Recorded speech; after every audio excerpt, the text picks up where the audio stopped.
Quem conheceu a mente do Senhor, para que o possa instruir? Aí Paulo afirma: mas nós temos a mente de Cristo. Você pode repetir após mim? Vamos lá? 1, 2, 3. Mas nós temos. Amém? Pode se assentar.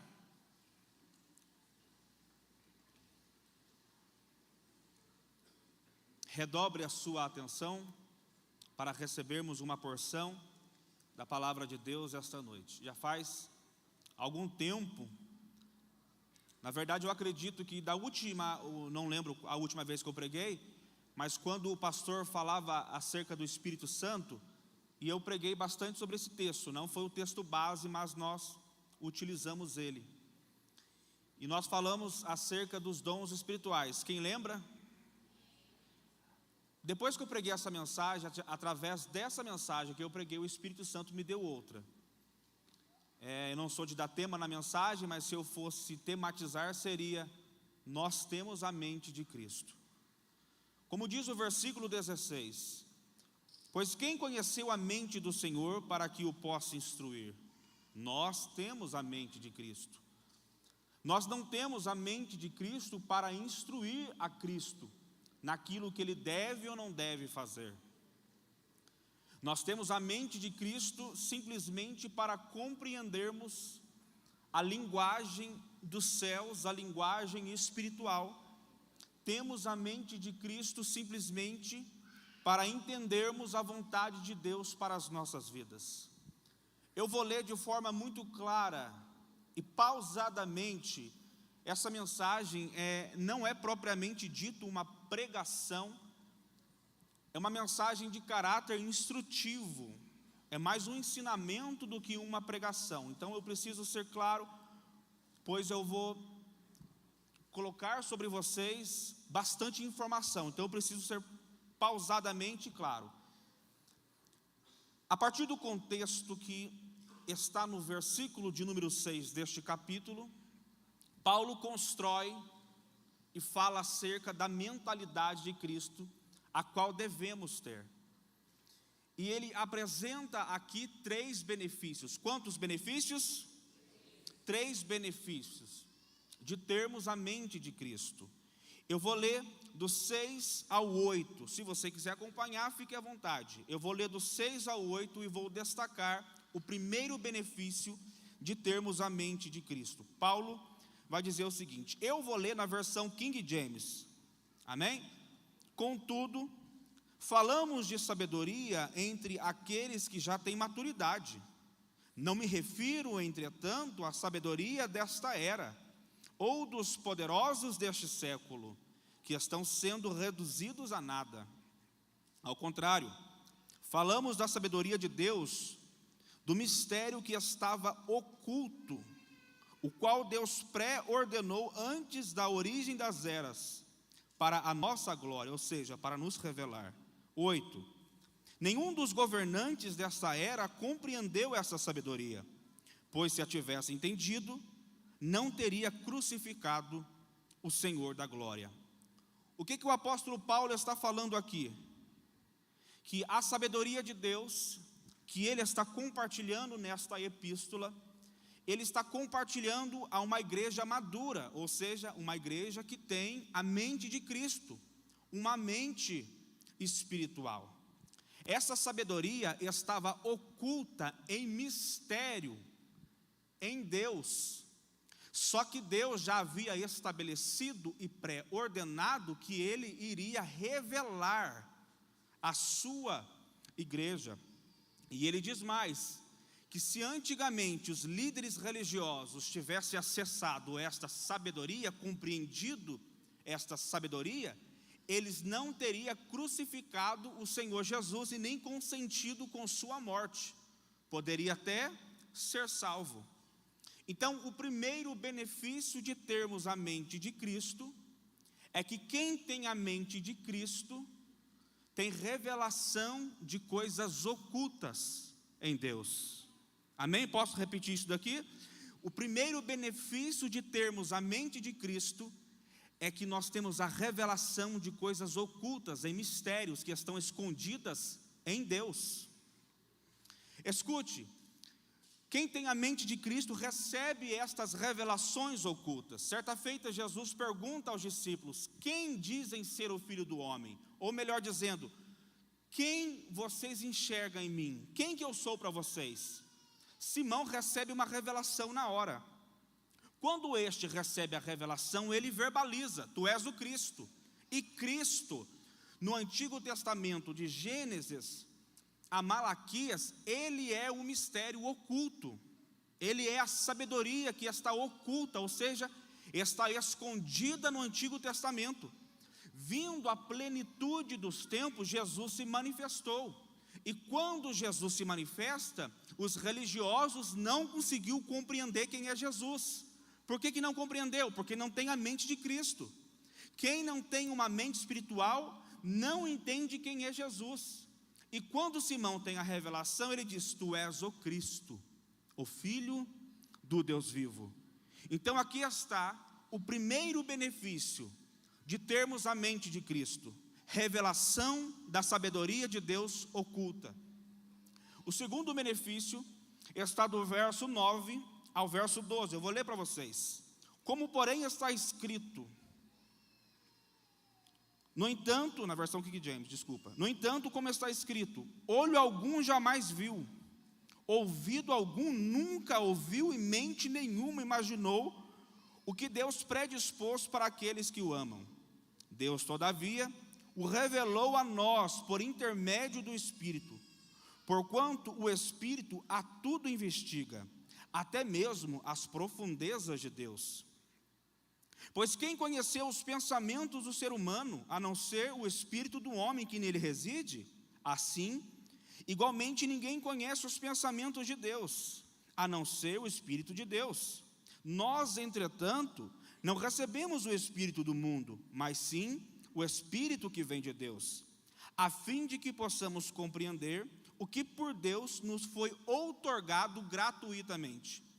Paulo está dizendo a partir do verso de número 9, e muitas das vezes nós interpretamos este versículo de forma equivocada, porque às vezes em um culto, numa pregação, a gente aponta este versículo como algo no futuro para algumas pessoas. A gente diz: aquilo que o seu olho não viu, o seu ouvido não ouviu, e não desceu ao seu coração, é o que Deus tem preparado para o seu futuro.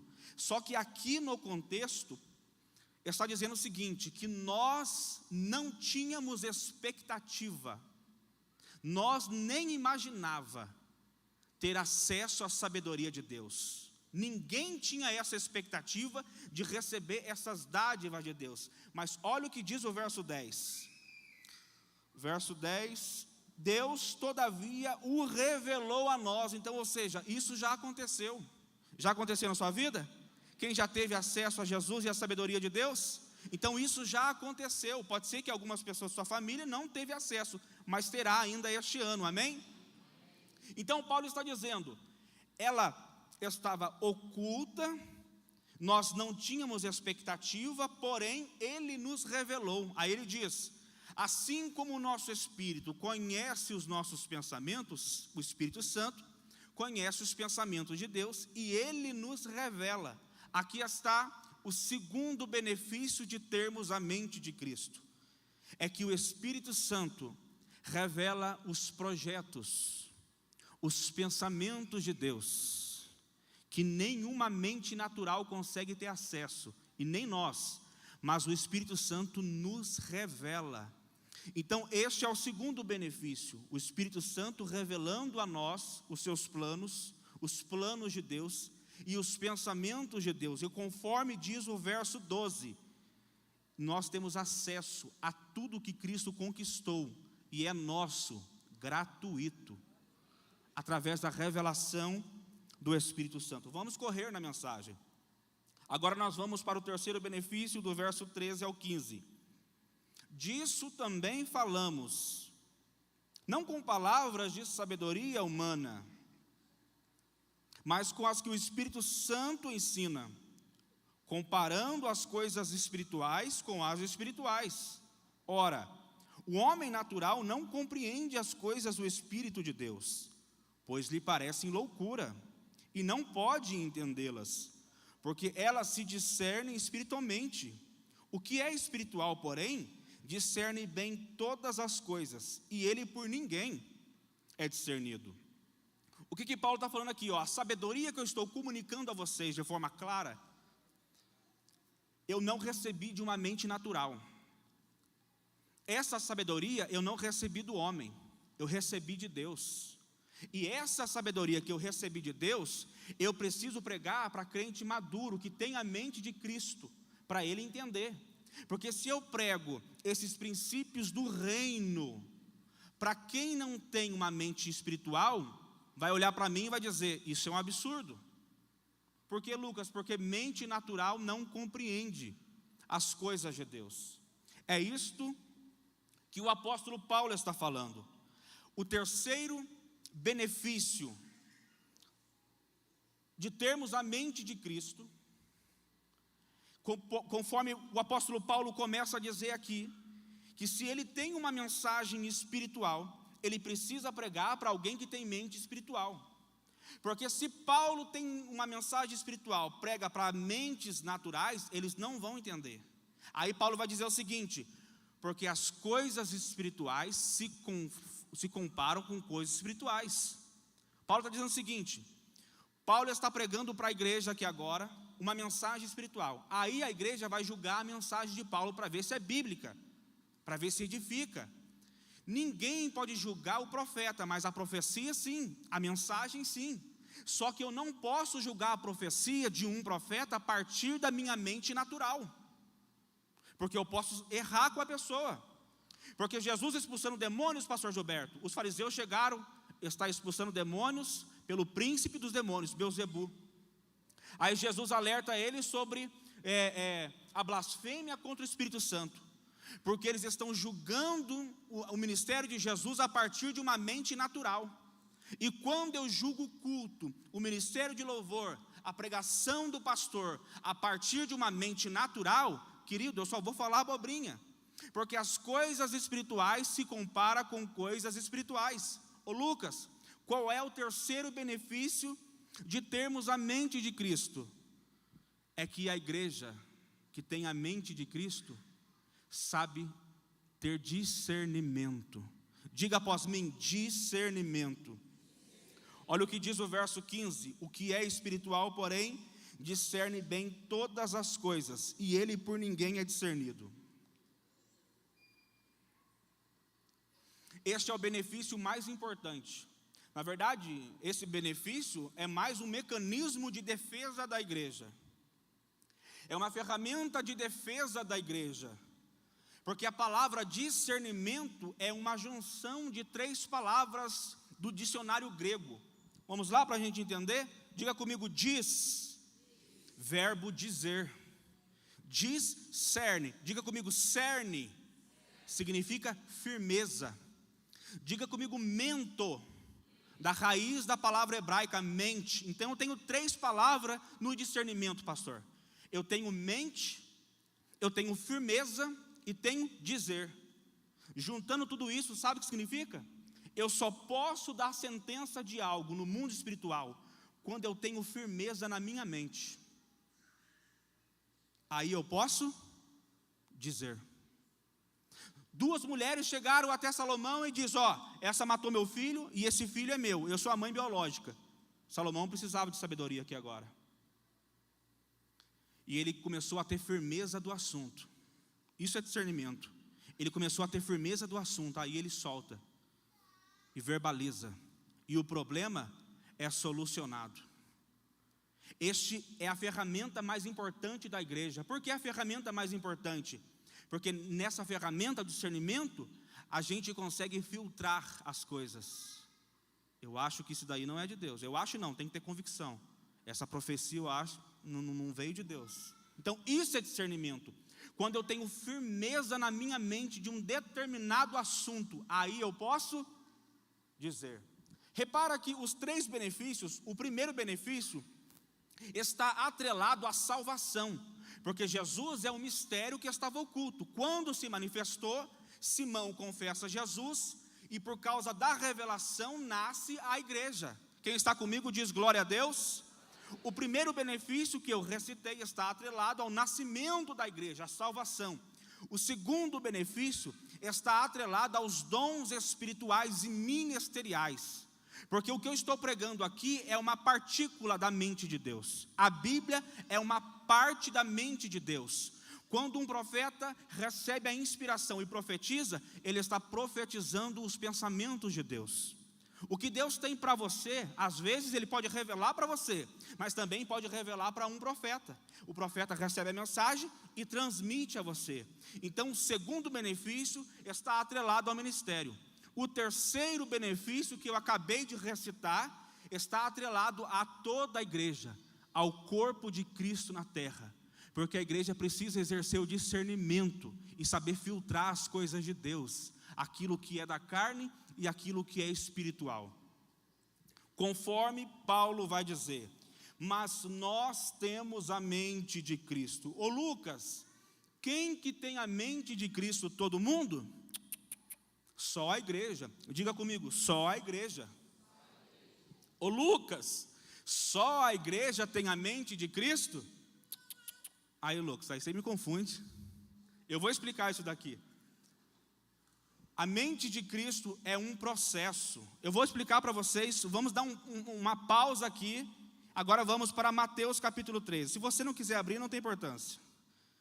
Eu não vou ficar lendo agora, senão a mensagem fica muito monótona. Mateus capítulo 13 é uma parábola de Jesus. Amém? Quem está comigo diz aleluia. Tem crente pentecostal aqui? Se o pregador não taca fogo na igreja, a igreja taca fogo no pregador. Amém? Aqui é assim, irmão. Tem crente canela de fogo aqui? Só para descontrair e ver se todo mundo está ligado. Mateus 13, a parábola do semeador. Muitas pessoas pensam que essa parábola é uma parábola que fala de missões ou de evangelismo. E por isso ele semeia e tem pessoas que não aceitam Jesus, na mente de muitos de nós. Porém, esta parábola não retrata um evangelismo para a salvação das pessoas. E eu vou mostrar para vocês. Capítulo 13, verso de número 10. Pode colocar, por gentileza, no telão? Mateus capítulo 13. Mateus capítulo 13. O versículo é o de número 10. Só para a gente entender que essa parábola não é uma parábola de missões e nem de evangelismo. Mateus 13, 10. E acercando-se dele os discípulos disseram-lhe, por que lhes fala por parábolas? Verso 11. E ele respondendo disse-lhes, porque a vós é dado conhecer os mistérios do reino dos céus, mas a ele não lhes é dado. Amém? Então, gente, o evangelismo tem que ser claro para todo mundo. A palavra do evangelho, a boa notícia, até uma criança precisa entender. Então, a comunicação do evangelho, todo mundo tem que entender, para que no final aceita Jesus. Então, aqui não se trata de evangelismo, se trata da palavra do reino de Deus. Porque a palavra do reino de Deus, para quem não tem Cristo, é loucura, mas para a igreja é alimento dos céus. Então, para a gente entender agora, Jesus começa então a falar acerca da parábola. E ele vai dizer o seguinte, e eis que saiu o semeador a semear. Esta palavra saiu aqui do grego é exerchomai. E esta palavra exerchomai significa sair do secreto, do oculto, para se apresentar ao público. Ou seja, ele está no secreto recebendo as sementes para ir ao campo e semear semente. Só para ficar fácil para todo mundo entender. O nome desse semeador vai ser o apóstolo Paulo. Amém? Quem está comigo? E os 4 solos, a gente vai chamar da igreja de Corinto, que ele vai semear e escrever para essa carta. Então o apóstolo Paulo está no secreto, recebendo semente. Ele vai sair do secreto e vai para o público, para semear, para lançar a semente. Querido, isso daqui é ministério. Eu me isento das pessoas para buscar em Deus. Deus me dá palavra, Deus me dá revelações, Deus me dá mensagens proféticas, eu recebo de Deus. Depois que eu recebo de Deus, eu vou até a igreja e lanço sobre a igreja a palavra profética. Isto é ministério. Só que ministério, quando a mensagem vem do céu, ela vem original sobre a vida do profeta. Quando o profeta não tem a mente equilibrada, a mente de Cristo, ele pode corromper a mensagem original. Ele pode misturar a mensagem que veio do céu com algo natural. Porque quando nós recebemos uma palavra profética, precisamos transmitir à igreja sem acrescentar e sem diminuir. Sermos cirúrgicos e lançar a semente profética. E diz a Bíblia que ele vai semear. E olha o que diz o verso 4. E quando semeava, parte da semente caiu. Isso daqui mexe comigo. Diga comigo, caiu. Diga comigo, caiu. E não é só no verso 4. É em todos os solos, caiu. Querido, vamos pensar um pouquinho. Você acha que o semeador não sabe aonde tem que semear a semente? Você acha que o semeador só entende de semente, pastor Gilberto, e não entende de solo? O semeador, obviamente, ele sabe aonde a semente é compatível com o solo. Ele vai procurar o melhor solo para lançar a sua semente. Não é assim? Amém? Só que aqui, ele não semeou na beira do caminho. Ele não semeou entre pedregais. Ele não semeou entre espinhos, nem tampouco em boa terra. Quando semeava, parte da semente caiu. Ela caiu. Simplesmente caiu, pastor Gilberto. Querido, eu estou aqui igual o apóstolo Paulo. Estou lançando semente. Agora, se você me perguntar onde ela está caindo, eu não sei te dizer. Eu não sei dizer aonde a semente está caindo. Está caindo aí no coração de muitas pessoas, as pessoas que estão nos acompanhando pelas redes sociais. Aonde ela está caindo, eu não sei. Eu não tenho controle disso e nem quero ter o controle disso. Porque Deus me chamou, Deus nos chamou para lançar semente. Só isso. Porque se eu julgar pela aparência o terreno, eu posso me enganar. Porque eu posso olhar para alguém e dizer, é beira do caminho isso daí. Não vou nem perder meu tempo em semear na vida dele. Eu posso olhar para alguém e dizer, entre pedregais. Não vou nem perder meu tempo em falar da palavra para este rapaz. Eu posso me equivocar. Então, meu trabalho é lançar a semente. Agora, onde ela cai, eu não sei. Por que, Lucas? Porque o nosso trabalho é até semear e até regar. Mas dar o crescimento, aí é só Deus. E a Bíblia diz que caiu, beira do caminho, entre pedregais, entre espinhos e boa terra. Querido, aqui a mente de Cristo do apóstolo Paulo, ele está como emissor, diga comigo, emissor. Ele recebe os pensamentos, a mensagem de Deus e emite a palavra de Deus. O terreno que a gente intitulou como igreja de Corinto, eles são os receptores, diga comigo, receptores. Eles estão recebendo a semente, igual aqui, eu estou aqui hoje como emissor, e vocês estão recebendo a semente dos céus, amém? Agora, o resultado, quem faz e opera é Deus.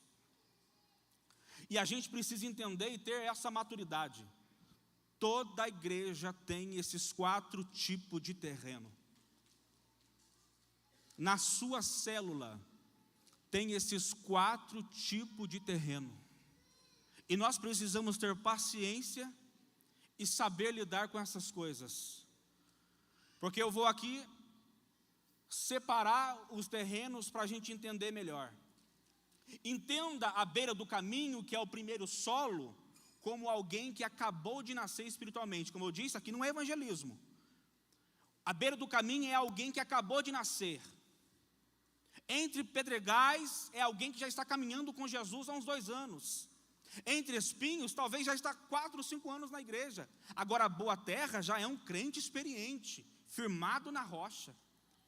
E nós precisamos desse plano de mensagem, porque eu não posso vir ao culto somente focalizar a boa terra, desprezando a beira do caminho, entre pedregais e entre espinhos. Nós precisamos deste plano de mensagem para atender a todos. Porque eu não posso focar na boa terra ignorando quem acabou de nascer espiritualmente. A nossa igreja tem muita gente, sempre tem gente que acaba de aceitar Jesus, passa pelas águas. Nós precisamos dessa humildade de entender o nível da pessoa. Porque não adianta eu vir com um mocotó para alguém que acabou de nascer espiritualmente. Nós líderes, os irmãos que são líderes de célula, precisam entender o nível da mensagem a qual deve transmitir para essas pessoas, porque senão a semente pode ser desperdiçada e não é compatível com o terreno. Precisamos entender aonde estamos semeando as nossas sementes, entender que cada um está em um nível e lançar a semente conforme a compatibilidade do terreno. Aí alguém me pergunta: Lucas, o que isso tem a ver com a mente de Cristo? E eu já estou caminhando para o fim. Querido, a mente de Cristo é um processo evolutivo. Quando eu nasci espiritualmente e aceitei a Jesus, eu fiquei anos e anos, não sei por quanto tempo, sem entender muitas coisas da parte de Deus. Eu li a Bíblia trancado em meu quarto por horas e horas, lendo, e não entendia nada.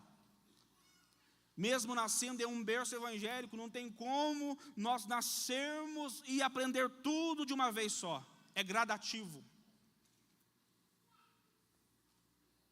Então a mente de Cristo é um processo evolutivo de superação. É por isso que eu disse que a igreja deve ter a mente de Cristo, mas nem todos na igreja ainda têm a mente de Cristo, porque é um processo evolutivo.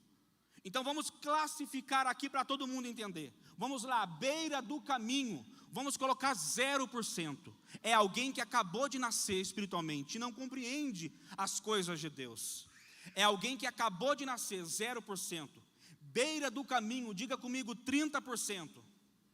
A beira do caminho é alguém que já está 30%, ou seja, já é um cristão ativo na igreja. Entre os espinhos, 60%. A mente de Cristo está quase sendo forjada nele. E boa terra é um terreno bom, porque aonde libera a palavra profética tem fruto. Aonde tem palavra de Deus, o fruto começa a crescer e nascer. Tem boa terra aqui essa noite? Eu já vou encerrar a mensagem, vocês podem se colocar de pé?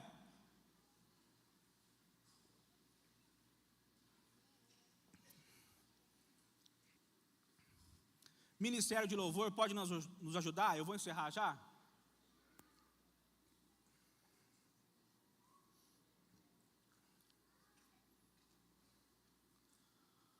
Olhe para cá e não perca isso. Eu repito, a mente de Cristo é um processo evolutivo. Eu não sei em qual estágio você está.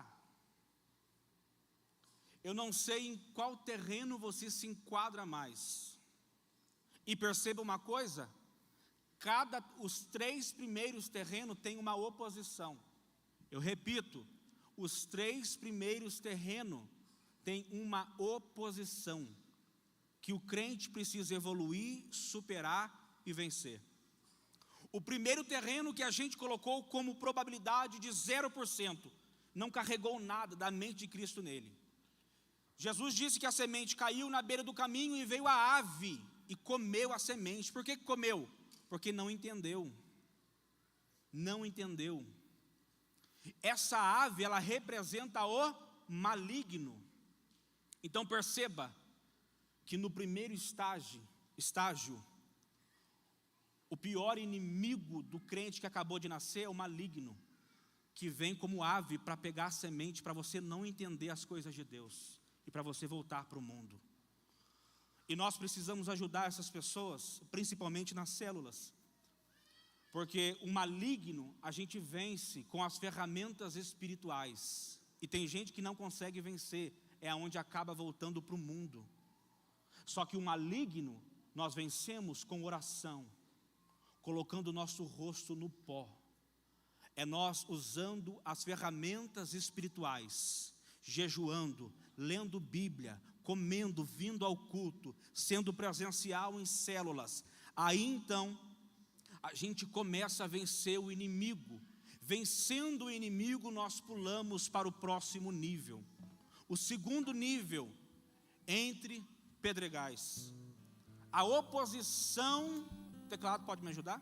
A oposição deste segundo terreno é que, além de ter pedras, não tem profundidade a terra, e o pior, o sol queima a eficácia da semente.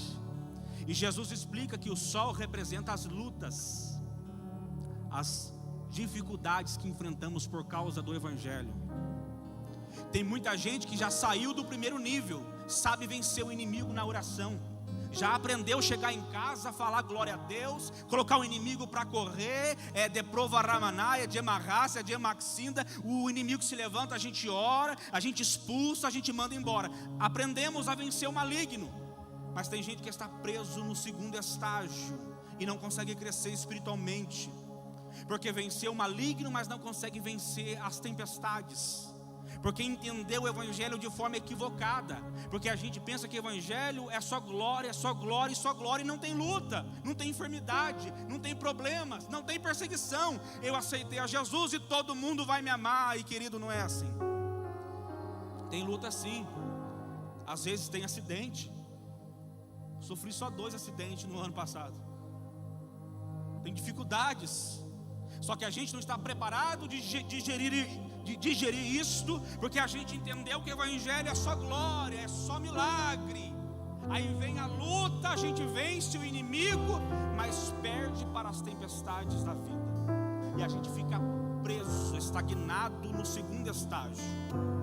Mas eu quero profetizar que você que virou esse ano neste segundo estágio, talvez você está no segundo estágio, você vai vencer as tempestades, você vai sair desse nível. Deus está nos chamando hoje para continuarmos crescendo espiritualmente. O terceiro nível para a gente correr, a semente caiu entre espinhos, e a oposição desse terreno é os espinhos. E Jesus explica que os espinhos são as seduções. Tem gente que já aprendeu a vencer o maligno na oração, a vencer as tempestades da vida, mas o mundo está te chamando de novo com seduções, e tem gente que está caindo. O mundo está oferecendo pratos saborosos, convidativos a você, e tem gente que está quase indo. É um processo evolutivo que a gente precisa evoluir, a gente precisa superar. Nós precisamos entender que cada estágio da nossa vida espiritual há uma ferramenta que Deus nos dá para vencer e superar. Deus não nos chamou para ficar plantado, enraizado, sentado, esperando as coisas acontecer, o mundo passar, e você vê gente crescendo, recebendo de Deus, vivendo milagre, e você está dizendo: Deus, eu estou parado, igual a palmeira, eu estou enraizado e nada acontece. Mas o Senhor me manda eu lhe dizer: está na hora de crescermos, está na hora de evoluirmos. Nessa semana sacerdotal, quantos aqui recebeu palavra profética? Deixa eu ver. Deixa eu te perguntar agora: vai nascer algo aí? Ou você só recebeu por receber? A semente que caiu é compatível com o terreno? Mas quando nós crescemos e evoluímos e chegamos à estatura de um varão perfeito, da mentalidade espiritual, da mentalidade de Cristo, a semente cai. E quando a semente cai, ela no oculto começa a germinar. Pode soltar o louvor. Ela no oculto começa a criar raízes, e por causa de uma semente dá 100, 60 e 30. Eu quero convidar, as horas já estão avançadas, mas aí aonde você está, eu quero convidar pessoas que queiram, só levantar a mão, que queiram subir mais um nível espiritual. Deixa eu ver. Enquanto o ministério de louvor estiver louvando, vamos abrir as nossas bocas e declarar em oração que nós não iremos aceitar estar na igreja com águas nos artelhos. Nós iremos mergulhar em Deus. Nós teremos a mente de Cristo compatível com a comunicação dos céus. Prepare-se para nesta noite, a partir dessa noite, ter revelações ocultas. Você que prega mensagens extraordinárias, Deus vai te dar. Você que exerce o ministério profético, prepare para receber revelações. O oculto e o escondido será revelado a vocês. Eu convido você agora a estender as suas mãos para cima e dizer: Deus, libere as sementes, libere as palavras proféticas. Em majestade e luz, faz a terra se alegrar, faz a terra se alegrar. Abra sua boca e comece a romper. Eu não sei em qual nível que você está, qual terreno que você se enquadra mais, mas não é tempo de parar, é tempo de superarmos, é tempo de vencermos, é tempo de entender a comunicação dos céus. Quem tem a mente de Cristo conhece a vontade do Pai. Quem tem a mente de Cristo conhece a vontade de Deus. E todos são de ver. Espírito Santo, desça sobre nós essa noite. Comece a receber a presença de Deus aí aonde você está agora. A presença do Espírito Santo está pairando sobre este lugar. Ele está colocando ferramentas em suas mãos para você tirar todo o entulho que jogaram no seu terreno, para você retirar todos os espinhos que colocaram no seu terreno, para você cavar este terreno, para que ele tenha profundidade, para você receber mais de Deus. Oh, glória ao nome de Jesus. Oh, glória ao nome de Jesus. Receba a presença do Espírito Santo agora. Você que está dizendo aí, Lucas, eu sou como uma terra seca, eu sou como um solo seco. Comece a receber chuva de Deus agora. Comece a receber a presença de Jesus agora. Comece a receber renovo da parte de Deus. Ele é grande. Aleluia. Sobre todo nome eu sou. Tu és digno do meu nome. Alavadás. Eu cantarei com Oh, glória ao nome de Jesus.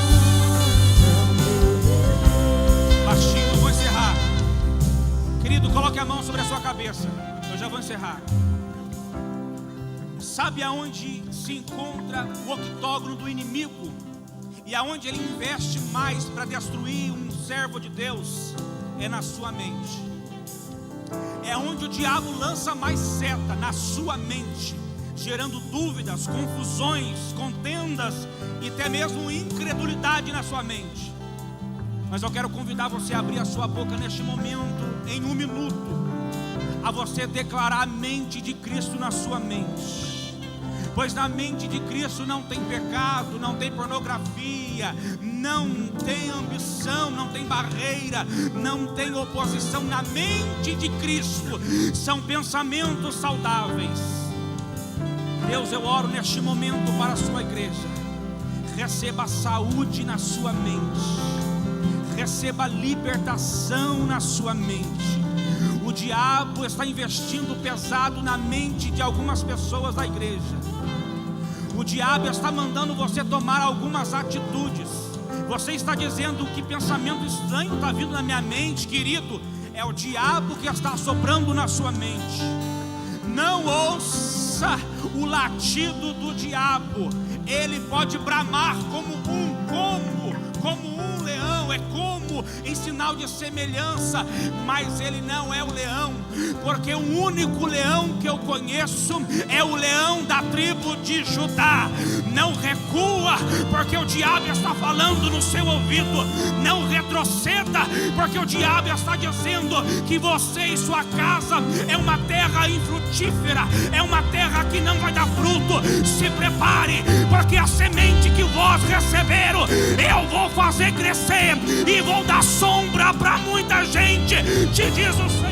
Glória! Comece a receber a presença de Jesus. Comece a receber a presença de Deus.